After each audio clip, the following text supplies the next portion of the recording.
Hello, YouTubers, and welcome to Level-Headed News. This is your host, Brenda. Before I get started here, something past y'all. I got kind of a surprise this morning. Checking my email, and it pops up on my screen that Level-Headed News show Hot Topics was dated 5/1 of 17. Much to my surprise, on YouTube. So I pulled it up, and sure enough, it was my show from the 1st of May. Recorded, not done live.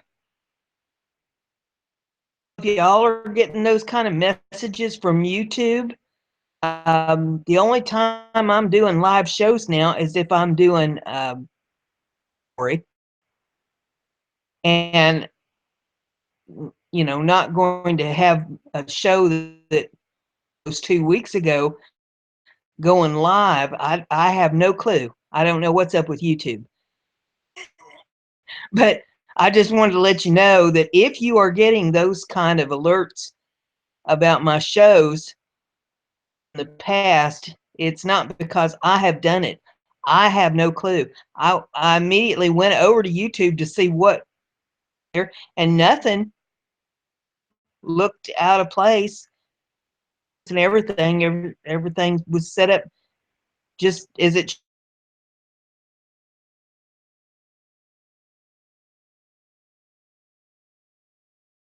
should. Attention just in case. And I'm subscribed to a lot of channels, and I'm not getting those kind of alerts on anybody else's channels, so I don't know. I have no idea what is going on. Something really weird and askew. But that put aside, articles here this morning for you, and all the URLs are in the description of the video for your convenience. It's off of Conservative Tribune, and it says satellite images suggest China is arming South China Sea base with missiles. Images of an island in the South China Sea show evidence that the Chinese military is installing what is likely a new missile system on a military base, revealed.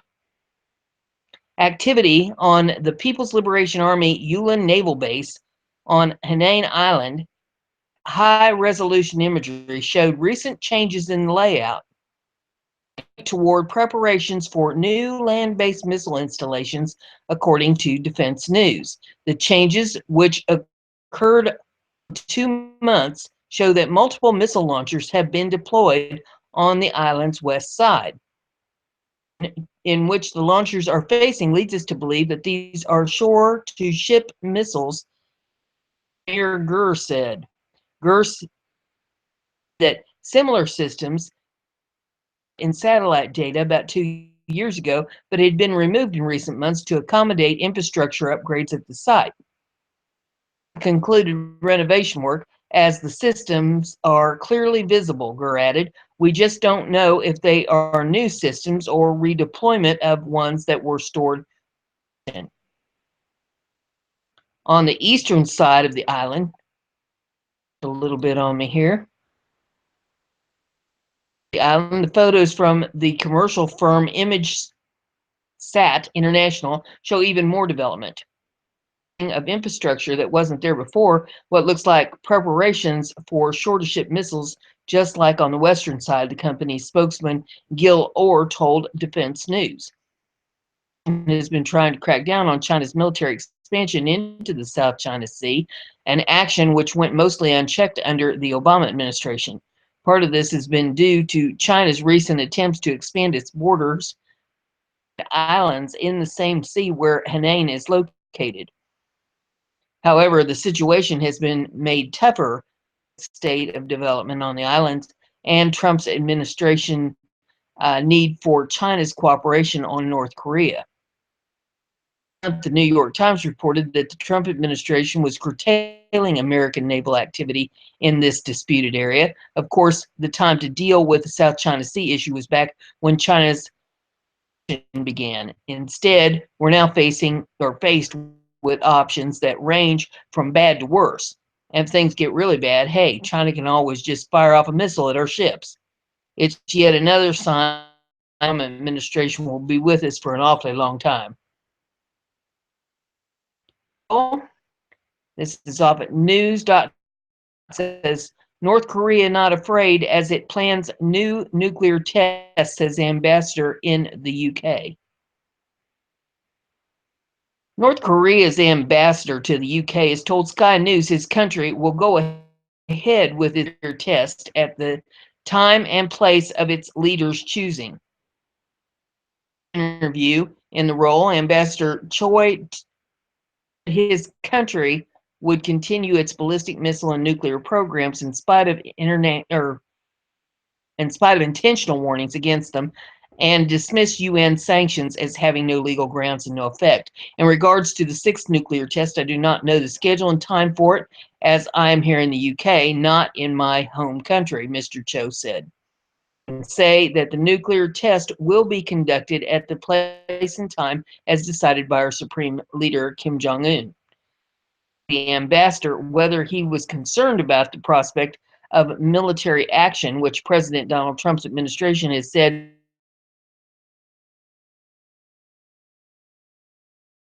is one who wouldn't have started conducting nuclear tests or launching ballistic missiles, the ambassador said. He added, we are developing our nuclear strength kind of act by the U.S. If the U.S. attacks us, our military and people are fully ready to respond to any kind of attack. He said a preemptive strike on his country would not be possible because they would turn U.S. assets in the region to ashes at the first movement towards an attack. The U.S. cannot attack us first, the ambassador said, adding, if the U.S. moves an inch to turn to ashes any available strategic assets of the U.S. has sent what he calls a powerful armada led by the USS Carl Vinson to the waters off the Korean Peninsula, where it has begun carrying out South Korea's Navy. However, the White House approach is at odds with the ambition of the new liberal South Korean President Moon Jae-in, spoken of his desire to bring integration, unity, and harmony, believing that confrontation has done nothing to stop North Korea from nuclear. Former ties with Pyongyang has caused for East Asia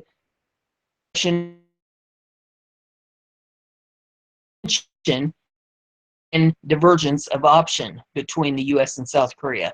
The United States is currently thought to be readying new sanctions in the event of another nuclear test.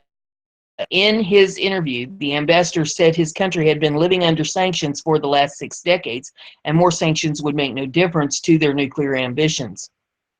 His government's pursuit of nuclear weapons was making the lives of his people harder. I do not think our nuclear development has made our people's lives difficult. Our nuclear power,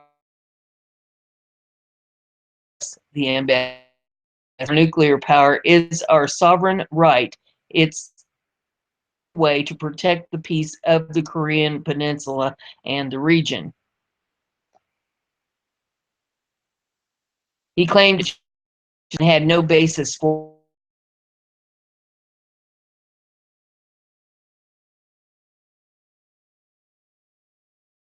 tests, he said.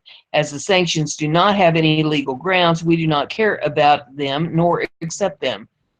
Sky News asked the ambassador whether his country would be prepared to stop anywhere short of a deliverable nuclear warhead, whether a formed peace treaty or the protection of China's nuclear deterrent would convince them to suspend their program and return to negotiations.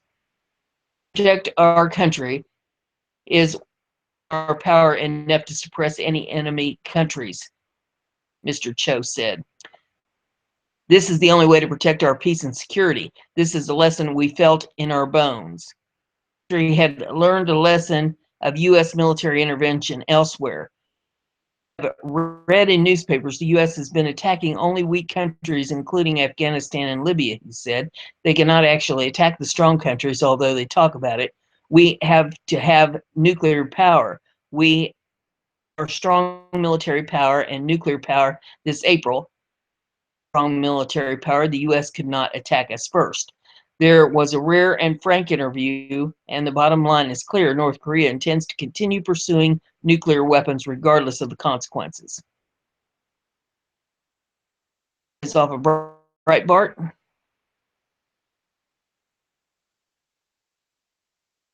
Waiting for it to get up here on my screen.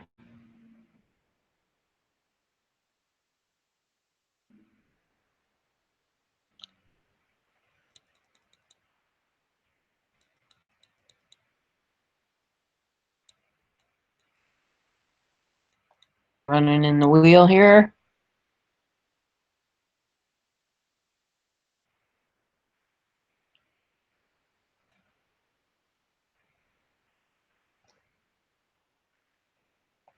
Okay, she's coming along.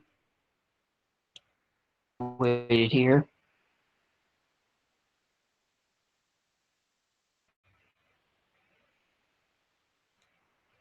Got some kind of script running on it that the hamster's having an issue with.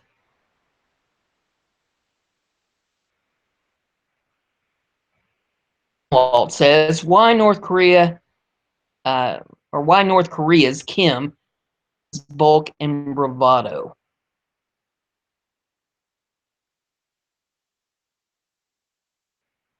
As unpredictable as North Korean dictator Kim Jong-un, Kim 3, has become, two aspects of his personality are easy to predict and measure: his increasing girth and increasing bravado. Psychological profiles were written on Kim 3's father, Kim Jong-il, and grandfather, Kim Il-sung, Kim 1, and undoubtedly who inherited his country's leadership at a much earlier age than they did. Personality runs deep in the Kim family's veins. Kim 3 seems to run deepest and hardest. Leader of the country, with help from Soviets in 1948, took power at the age of 36. He brutally secured and maintained it, enabling him to wield absolute control until his 1994 death. Its power between two competitive groups, the Workers' Party and the military, he had a tendency to lean more on the former. Became a laboratory experiment with Kim 1, both feared and revered by his people. Many still embrace him today as a deity. For nearly half a century, Kim 1 recognized in his later years the need to designate a successor. By doing so, he was able, upon his death, to achieve something no other communist state has, establishing leadership based on bloodline.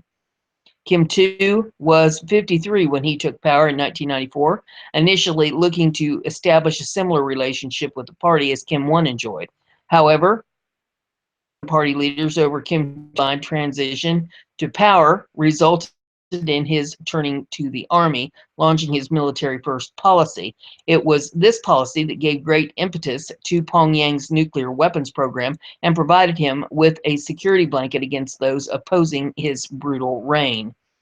2011 death, Kim 3 claimed the communist throne at age 28. It was believed, having been educated in the West, Kim 3 would prove a kinder, gentler leader. He has proven to the contrary. Interestingly, while there was some stability for those given access to the inner circles of Kim 1 and Kim 2, ensuring their survival, Kim 3's approach has been to grant access to that orbit by pure trusted member within it.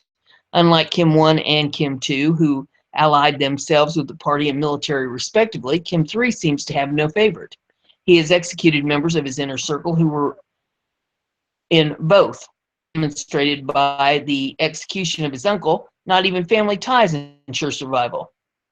His half-brother discovered this too when he was assassinated at a Malaysian airport. Traced the killer back to North Korea. A successful leadership trait often observed is demonstrating submission to the same demands placed upon followers at a time-tested practice obviously ignored Korean Peninsula's DMZ. Practice more noticeably missing than with Kim 3's girth expansion. in a country often plagued by floods and famines, resulting in drastic North Korean reductions in conscripts weight standards to qualify. Kim 3 unabashedly demonstrates there is no shortage of food. It is not known conscious effort by Kim 3 to capture for himself the portly divine image of his late grandfather, also suggested by a haircut he sports very similar to Kim 1's, or whether it is simple overeating. The latter stems from claims his rotundness consumes vast quantities of imported cheese, as his people are told to eat grass or left to filter through cow manure piles for of corn. One father reportedly even killed and cannibalized his two children. Reports suggested that at least 3 million people have starved to death since 1995, and another 300,000 North Koreans have fled over the border to China. That is quite telling about a country of only 25 million. Unprecedented reports are now emerging from the north suggesting Kim 3's nearly 300-pound portrayal of the incredible bulk is not going over well with his malnourished subjects, especially after being told last year to expect yet another famine. Controlled television and Kim 3's inspecting sides of pork at a pig farm, meat mostly consumed by elites who share jokes about him, a crime punishable by death. Saw the arrest of soldiers who dared tell such jokes. Kim 3 does not appreciate his royalty being described in terms suggesting he is the nation's pork belly king. As far as Kim 3's public bravado goes, may exist domestically to intimidate his people. Kim 3's brutal persona, which includes implementing unique execution methods using an on 2 victims in one case, mandates portrayal of a tough guy image. His bravado on the international front, however, makes one wonder what he has been told by his advisors concerning the country's military capabilities. That Iraq's Saddam Hussein overplayed his cards because he had been misled by advisors telling him only what he wished to hear. The specter of whether Kim 3 suffers similar delusions. Despite Kim 3's brutality, seem to ignore his brutality against them. Such acts include the 2010 unprovoked torpedoing Cheonan, killing 46. Yet just yesterday, South Korea elected a new president who will pursue negotiations with Kim 3 as only path. Remember the Cheonan for the South Koreans. Forget the Cheonan is their battle cry. Meanwhile, we must not be delusional ourselves. Iran's nuclear program feeds off of Pyongyang's with billions of dollars Barack Obama released to Tehran under his nuclear deal. No more despicable human being walks the planet than Kim 3. His brutality will only end when military action is taken against him. Nothing could be more rewarding than to be a operator who has Kim 3 lined up in the camera's sights, firing a missile as he mouths the words, say, Emmental cheese, Kim. Article. Headlines.com. List Noam Chomsky says GOP is more dangerous than ISIS. Kim Jong-un. Intellectual and self-described libertarian socialist Noam Chomsky, ABC News, the Republican Party is the most dangerous organization in human history because they won't take action against global warming. I said a very outrageous statement. True, Chomsky, age 88, told BBC News Tuesday. You're rating them worse than Kim Jong-un of North Korea or ISIS. The BBC interviewer responded before Chomsky's interrupted. Is ISIS dedicated to destroy the prospects for organizing human existence, he asked. He didn't mention ISIS is engaged in civil war and is trying to topple the government of at least 2 countries, Syria and Iraq. ISIS is also, of course, committed atrocities ranging from beheadings to religious persecution. Experts estimate ISIS militants have killed more than 33 people. Nevertheless, Chomsky says Republicans are worse because ISIS isn't consciously trying to accelerate global warming. What does it mean to say not only we're not doing anything about climate change, but we're trying to accelerate the race to precipitate heat? Right? Yeah. To precipitate, he said, and you don't the possibility that they may be genuine in their belief that this is the BBC said before Chomsky again interrupted. Doesn't matter whether they genuinely believe it or not. Professor Emeritus at Institute of Technology has a long history of making hay of American imperialism. He opposed the Vietnam War in the 1960s and 70s regarding the collapse of the Soviet Union. The collapse of the Soviet Union, a victory for socialism, not capitalism. This article is off of Conservative Tribune. It says James Clapper admits agency couldn't corroborate Trump's dossier source.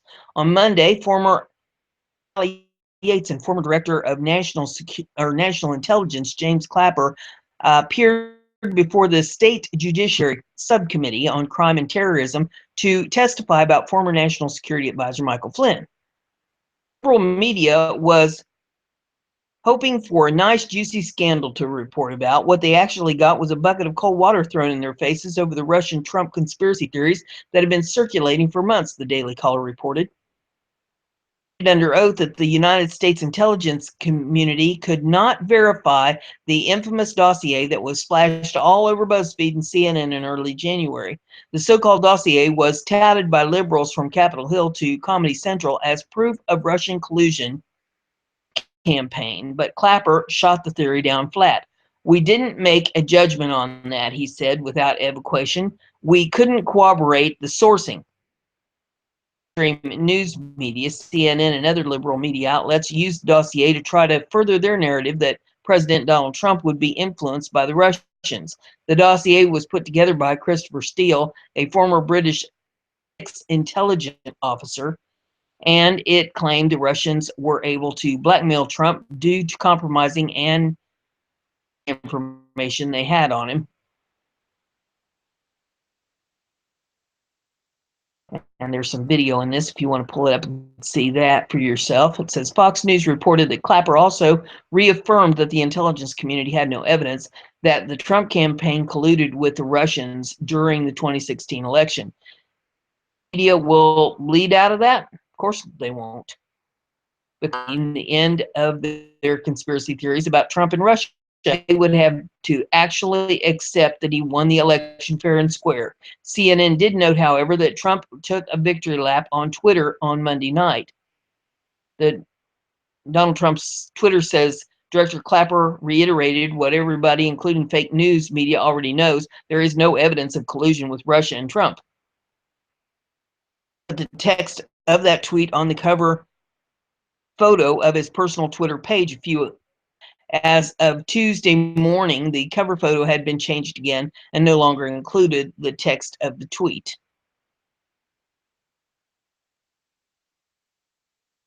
James Clapper testimony will put this Russian nonsense to rest, and Trump can get back to governing without having to deal with reporters asking stupid questions because they are still fuming over the 2016 election. The article I have is off of Breitbart.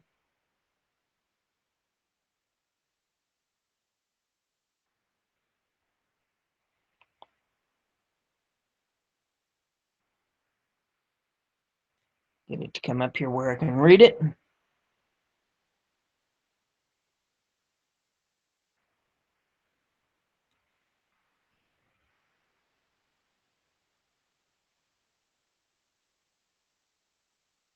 Okay. Just about there.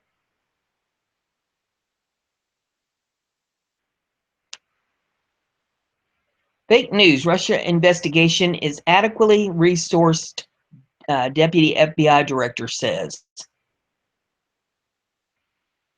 Get past the pictures and on down to the article here. Acting FBI Director Andrew McCabe told senators on Thursday that contrary to news reports, the FBI's investigation into Russian interference, including any collusion by Trump's campaign, is adequately resourced. I believe the Russian investigation is adequately resourced, he told the Senate Intelligence Committee at a hearing. The night before, two unnamed officials told the Washington Post that former FBI Director James Comey had requested more resources from the Justice Department. To get it to come on up here. Investigation days before he was fired.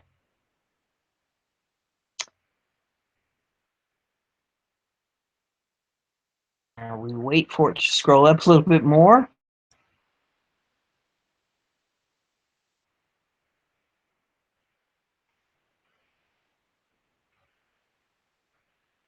Department spokeswoman Sarah Isgur Flores called reports of such request, and the request did not happen. The Post said Senator Mark Warner, Democrat of Virginia, had briefed Democrats' Intelligence Committee that Comey had requested more resources, according to two officials. The notion that President Trump fired Comey after he requested more resources for the investigation fueled Democrats' narrative that he was trying to squelch the investigation. Senator James Lankford, Republican of Oklahoma, asked McCabe to confirm again that he had the resources he needed to conduct the investigation. Lankford said, "What did you need for the Russian investigation, correct? So there are no limits? You have what you need?" James Comey has not curtailed the investigation from the FBI. It is moving forward. Absolutely. McCabe goes on and says, "It is my opinion and belief the FBI will continue to pursue this investigation vigorously and completely." And Lankford said, "Do you need someone else to do it?" And McCabe says, "No, sir."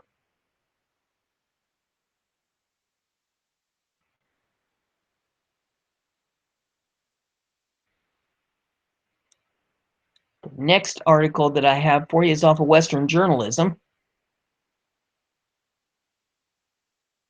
Lindsey Graham wants to investigate Trump's Russian business ties.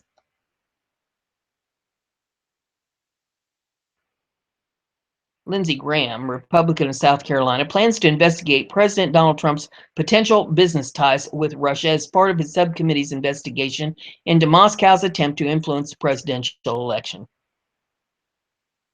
Just can't take no for an answer, can they? CNN's Manu Zhu on Tuesday that an answer given Monday by former Director of National Intelligence James Clapper before the Senate Judiciary Subcommittee on Crime and Terrorism piqued his interest. If he had any concerns about Trump's connections to Russia, Clapper responded, "I can't comment on that because it is the subject of an ongoing investigation." Confirmed to Raj that will look into President's ties to Russia as well.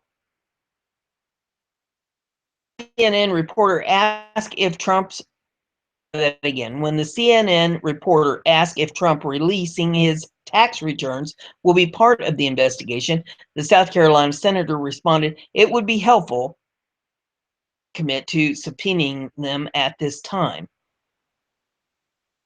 He said. Clapper reiterated Monday that he stands by the report released in January that he co-authored with other Obama administration intelligence officials that there was no evidence of collusion between Trump campaign and Russia.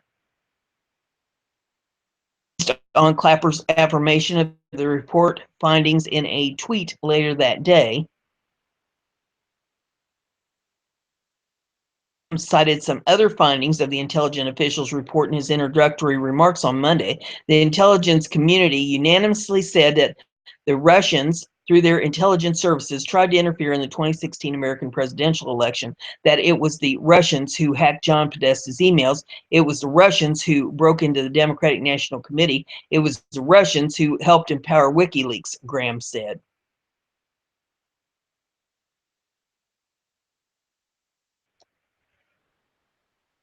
He added that, whoops,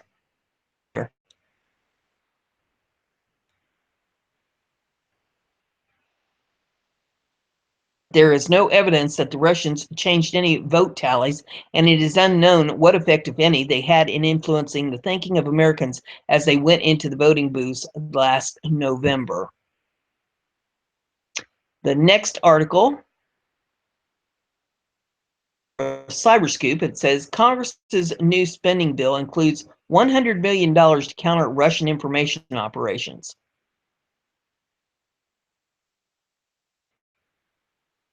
At least $100 million. Scroll, it decides to scroll. Here we go. At least $100 million.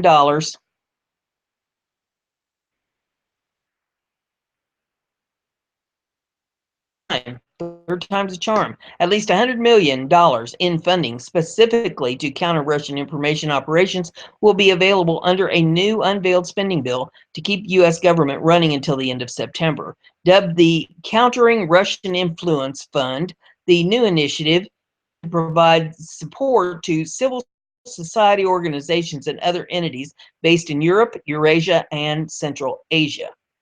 The conclusion of the provision comes just one day after President Trump once again downplayed the impact of Russian information operations on the 2016 presidential election during a nationally televised interview with CBS News. The Office of the Director of National Intelligence published a historic declassified report in January accusing Russian intelligence services of hacking into the Democratic National Committee and email box of top political strategist John Podesta in an effort to leak confidential messages that would discredit Democratic candidate Hillary Clinton.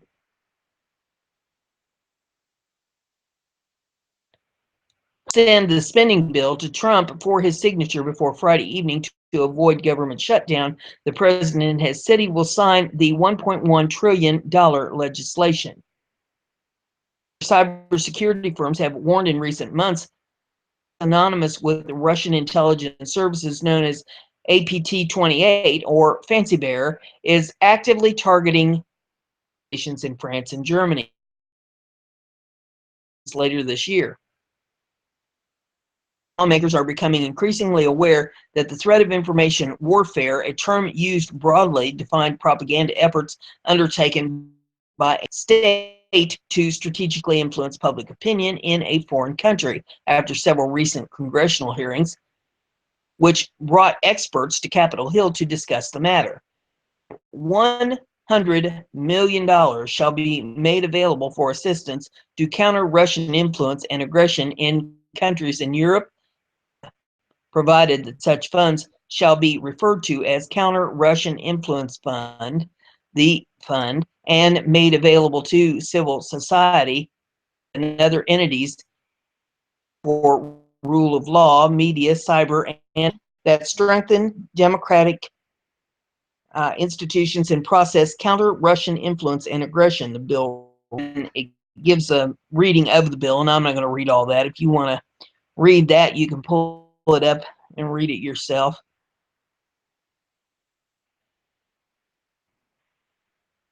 And for us a little bit. The legal mumbo jumbo. It says the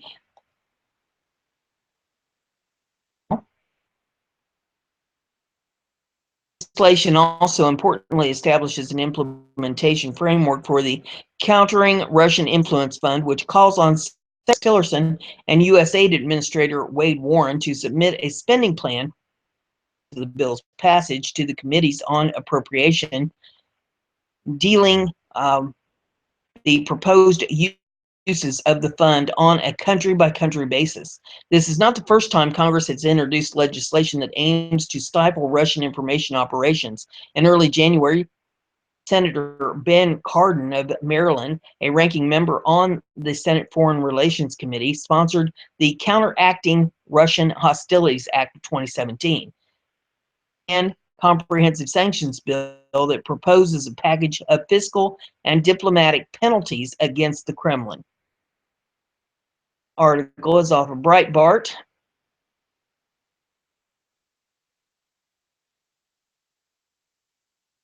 Waiting for the hamster.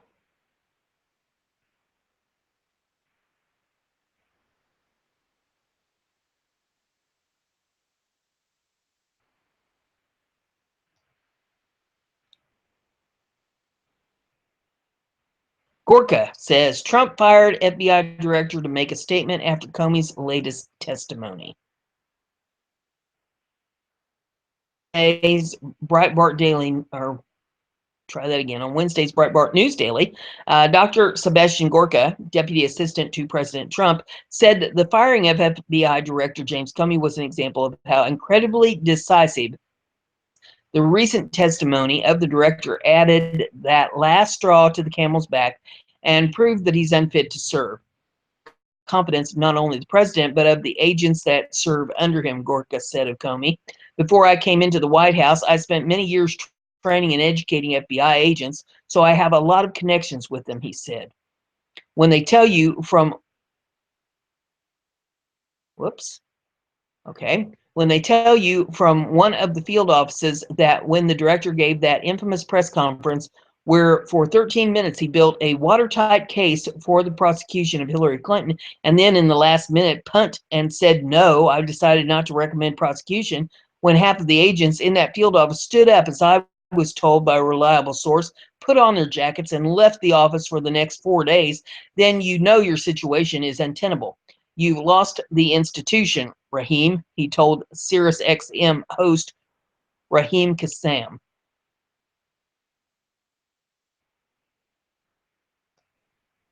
Was wise for House to get into a war of words with somebody who will be testifying in front of committees probably for the foreseeable future, who will become a face on the national media, who will write his memoirs about how his time there and his experiences with the new president. I am a lowly deputy assistant. I'm not going to give Donald J. Trump advice on strategic communications, Gorka responded.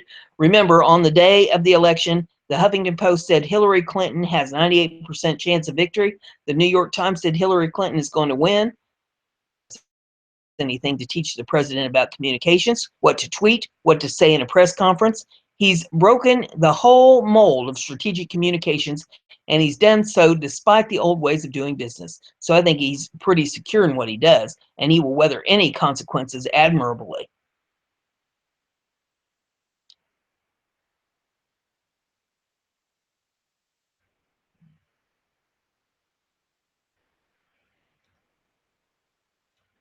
Kasim asked, whoops, America's response to those who imply there is a whiff of fascism, as MSNBC's Chris Matthews puts it, around the Comey firing. I think they should go and live in a real fascist state like Venezuela, Gorka suggested. Go live there for a few weeks and check that out. Like my parents who live under fascism and then under communism, it's just outrageous, absolutely outrageous. This is a man who in every speech he's given since January the 20th has made it that he is a president for all Americans, whether or not, Gorka said of Trump. What he's doing with regards to the economy, revitalizing our international relations, they're not partisan political. They're really about the bumper sticker that was the election campaign platform, Make America Great Again. Any whiff of anything totalitarian or fascist in that, you need to look in the mirror and look at how fascist your tendencies may be. The article I have is off of Breitbart. It says, or I'm sorry, it's off BizPac Review. It says, Sarah Huckabee freaks out libs and demolishes Dems, media over anticipated Comey backlash. Sarah Huckabee Sanders, Democrats who are bent on opposing everything that President Trump says or does. In the first White House briefing since Trump fired FBI Director James Comey on Tuesday, the deputy press secretary minced no words to a question about president's agenda in light of the heightened political environment. I'm surprised that it did create a divide. Republicans and Democrats repeatedly calling for Director Comey to be gone, Huckabee Sanders. While liberals repeatedly responded to Huckabee on social media as a liar for her brutal honesty, conservatives ate it up. Frankly, I don't think it matters what this president says. You're going to have Democrats come out and fight him every single step of the way, she continued. I think that's one of the things that's wrong with Washington, and I think that's one of the reasons that we've got to get back to focusing on those issues and, frankly, draining the swamp a little bit further. Huckabee Sanders, who is filling in for Press Secretary Sean Spicer at briefings, attempted to move on, but was asked if Trump anticipated the backlash from Democrats. A highlight of the exchange was when the 34-year-old daughter of former Arkansas Governor Mike Huckabee unleashed a scathing rebuttal delivered in an unexpected level tone. Considering the fact that most of the people declaring war today were the very ones begging for Director Comey to be fired, she shot back.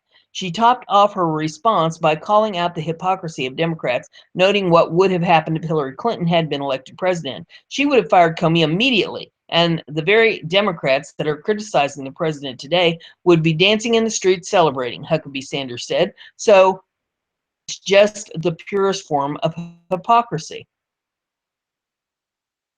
Spicer ceded Wednesday's press briefing to Huckabee Sanders raised speculation about whether the White House press secretary is on his way out.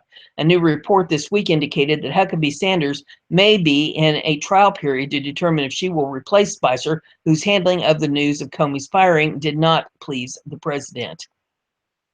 To many Twitter users, Huckabee Sanders would definitely get the job. Some tweets wanting her to replace Sean. Bless his heart. He's tried so hard. He's had to put up with so much. It would be a shame to see him go. The next one is off of BizPac Review.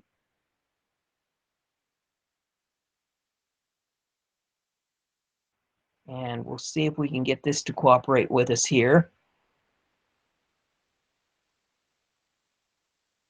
Script running in it that the hamster doesn't like. I can tell that already.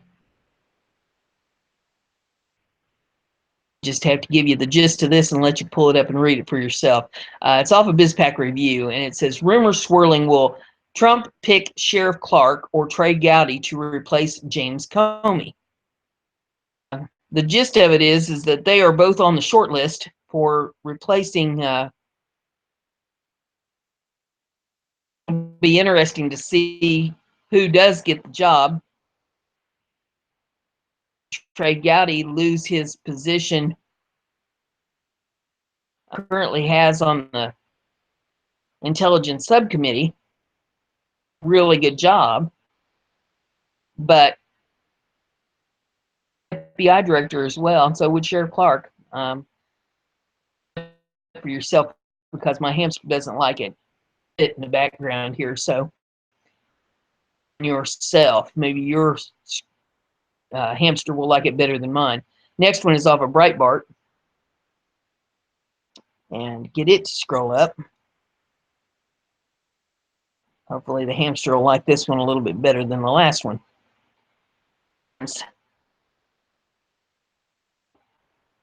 Legal immigrants helped defeat Maryland sanctuary state bill. And get past the pictures.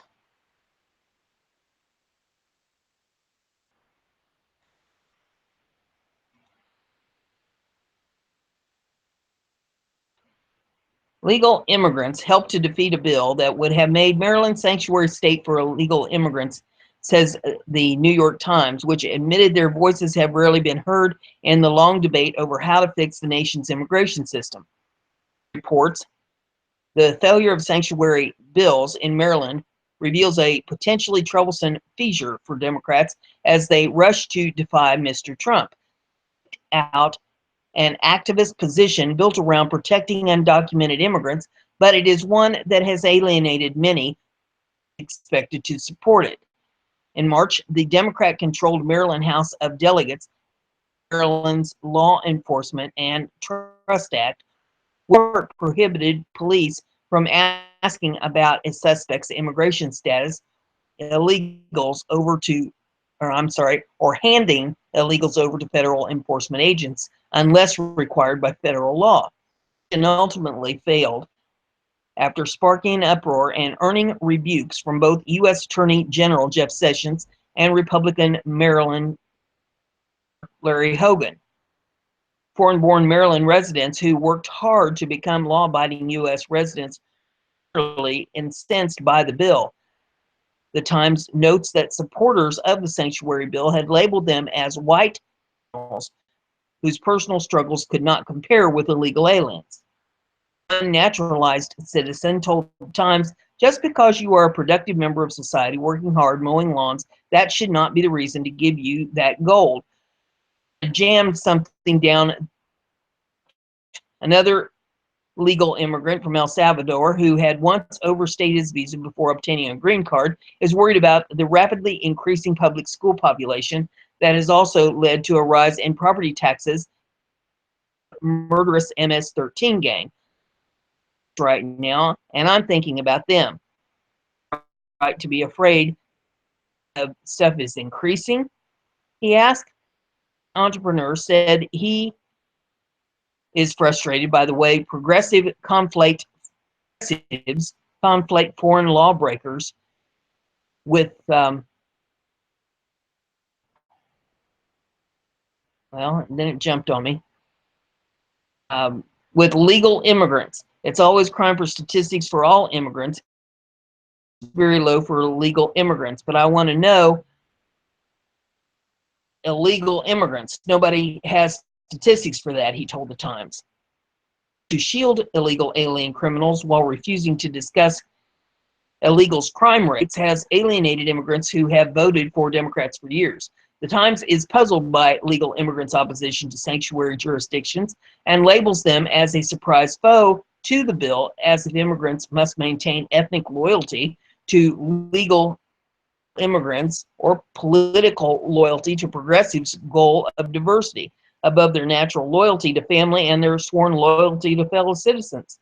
As Rasmussen poll found, voters would want to live in a sanctuary city, whereas 52 would not, and 54% of liberals polled said they would not. Conducted by Harvard Harris found 80% of respondents opposed sanctuary cities, and associates found that 46% of Hispanics voters supported cutting off federal grants to cities that break the law by refusing to turn aliens. That's all I have for you this morning. If you like what I'm doing here, give it a thumbs up, share it on your social media so everybody gets to hear the news, and subscribe if you haven't done that yet, and that way you'll stay informed.